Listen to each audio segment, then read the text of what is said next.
over national security threats. Now, will the US ban TikTok? And if they do, or if the US did ban TikTok and it carried out the threat of banning this social media app, what will be the impact on the app's global relevance and its acceptance? Joining me on the show is Priscilla, a London-based journalist, and Honorable Beroro, a member representing the 7th District of the Albany County Legislature in New York. Guys, thank you for taking time to join us on the program today. Thank you, Tunde. Pleasure to be here. All right. Thank you for let's quickly continue with the program because we're not really we're out of time. Let me stay with you, Priscilla. First, let me have your general assessment of the elections that were held both on the 25th of February and on the 18th of March. Your general overview. Thank you so much. I think that the 25th of February election was actually very interesting. We saw what seemed like a peaceful election, generally peaceful across the country.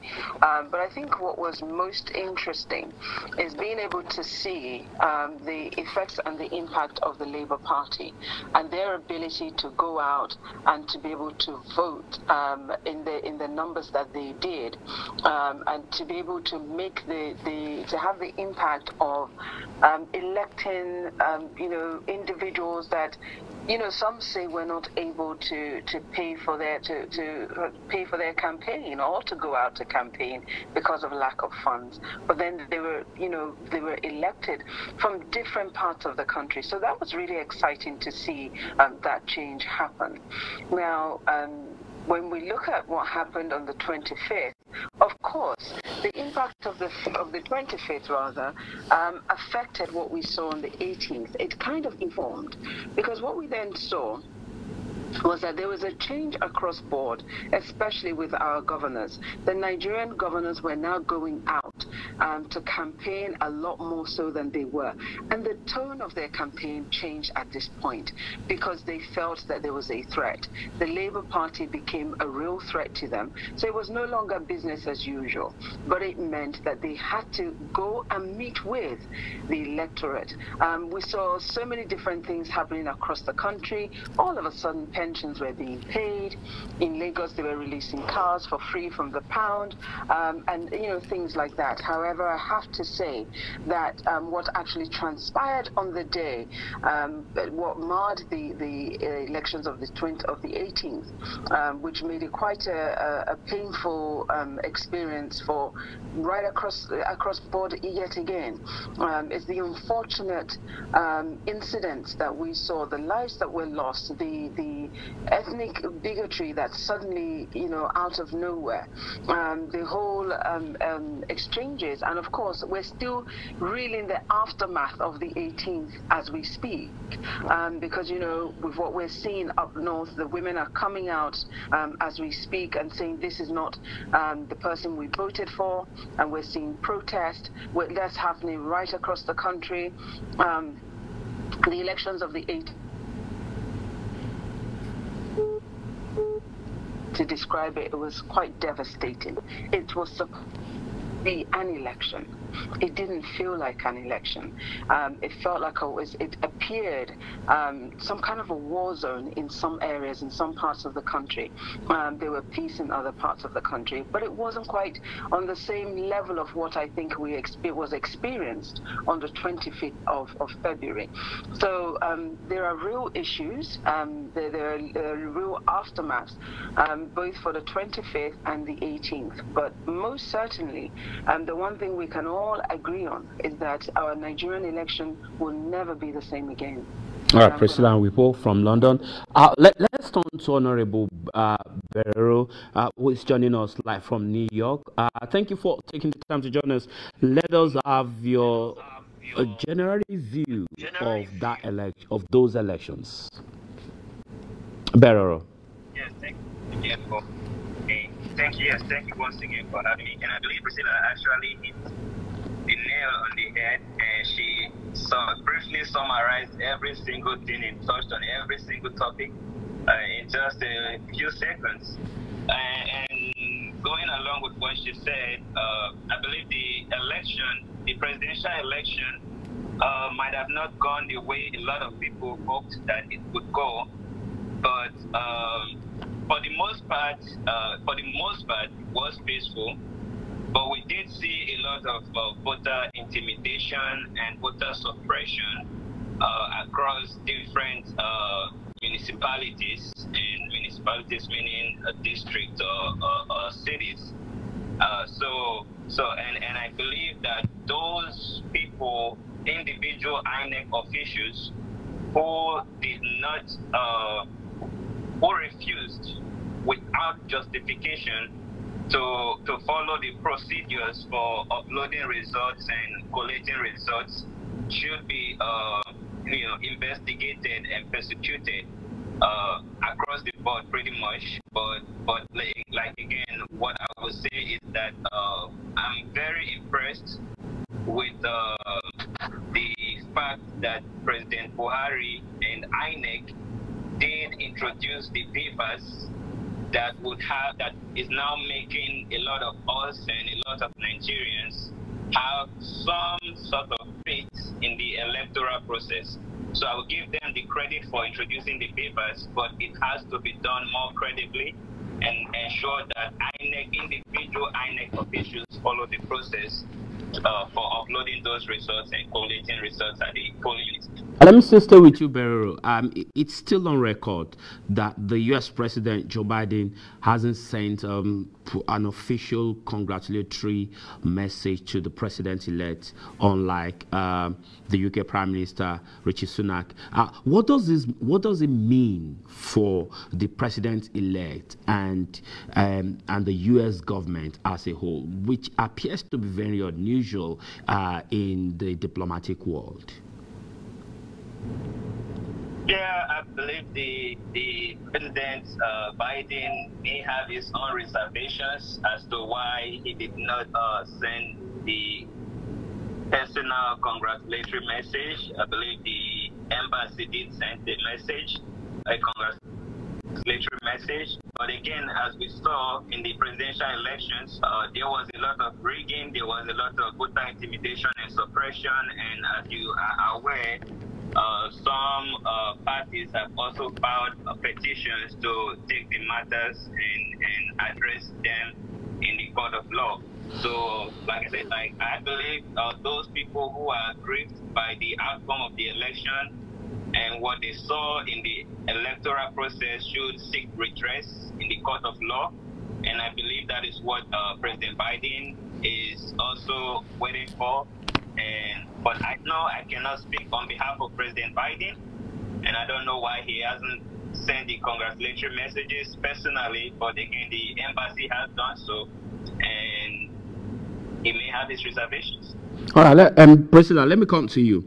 I mean, as Beroro said, and as observed by observers, both local and international observers, during the post the election, that there was voter intimidation, vote trading, harassment, voter suppression, some of those words plainly used by international observers, even local observers. And some of these words have found their way into some of the democratic lexicon of Nigeria's democracy.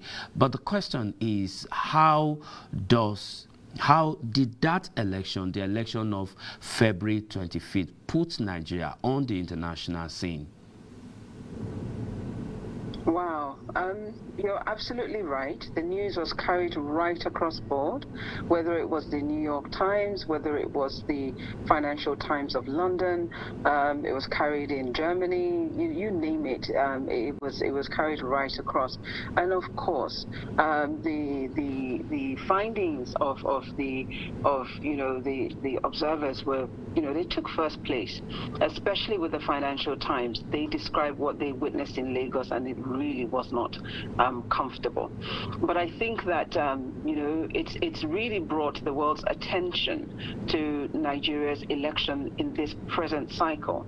And the reason why that has happened is because of, you know, the candidate for the Labour Party and the issues that arose. And of course, everybody is questioning why, you know, and most especially as we had Professor Mahmood in Chatham House, you know, speaking glowingly about the process, was gushing about how it was going to be safe, the work that had been done to ensure a free and fair election, the role of the beavers that was to be played.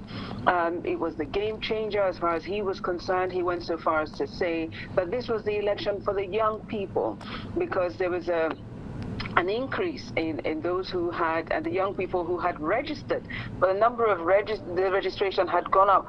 So we had over 90 million people registered. And at the end of the day, you're telling us that just about 24 million people were able to vote. So that in itself did not make sense. So there's a lot of questions being asked, whether it's on the international scene or whether it's at home, about the number of people that actually voted, the votes themselves. And of course, you know, unfortunately, the process was carried live, because one of the promises of the Electoral Commissioner, Professor Yakubu Mahmood, was that we were all going to participate in this election live, because we would all be able to sign in, to go to the INEC portal and be able to see the results in real time via the IREV. And so it wasn't just Nigerians who were doing this, but it was also those from around the world who were interested in Nigeria. But that process didn't quite go according to plan. And in the age of the internet, in the age of 24-hour news cycles, you know, it's being televised, it's being spoken about in an instant. And so, you know, where they failed, it caused everybody to sit up, because now it was a question of, well, why can't you transmit the result as promised? You've been able to do the other two. Why is this one not able to go through? Okay, we're not able to see it in real time as you told us we were to do. And we had, I think, probably more international observers in the country than probably we've ever done before. I think there were over 164,000 of them that were there to monitor the elections. That's quite a number. So when you consider the whole world is interested, being, you know, the leading country in Africa, it's just embarrassing, to say the least, as to how it's turned out now, and everybody is watching to see what the final outcome is going to be. But I think the trigger point was probably where it was brought to the attention of Professor Mahmood that there was an issue right at the very beginning of where he was announcing the votes, and it was brought to his attention that it wasn't, the numbers were not, you know, correlating with what was on IREV. And, you know, that question was asked where his numbers were coming from, and he continued. And I think that's where the problem arose for most people, and thus it has continued naturally with the final outcome and everything else. And as the process continued, everybody kept an eye on it, and we're still keeping an eye on it, because what we see, or what we have seen and witnessed, is quite different to, you know, what is playing out. Priscilla, let me still stay with you. You and I were together with Professor Mahmood at the Chatham House in London when he spoke about the game changer, when he spoke about IREF, when he spoke about ability to view real time. He was not just talking to Nigerians, he was talking to the Chatham House, he was talking to international media, he was talking to foreign, he was talking to the diplomatic community. He was talking to friends of Nigeria at the Chatham House. After that public discussion, we also had one-on-one interaction with him upstairs in the media room, where he reiterated the same fact, considering what he said and what turned out. Of course, Chatham House has also issued his own statement, strongly describing their disappointment. But how would you, considering how Professor Mahmood presented us case, gave us hope at the Chatham House. Nigerians in London, Friends of Nigeria, the diplomatic community gave that hope, and the February 25th turned out.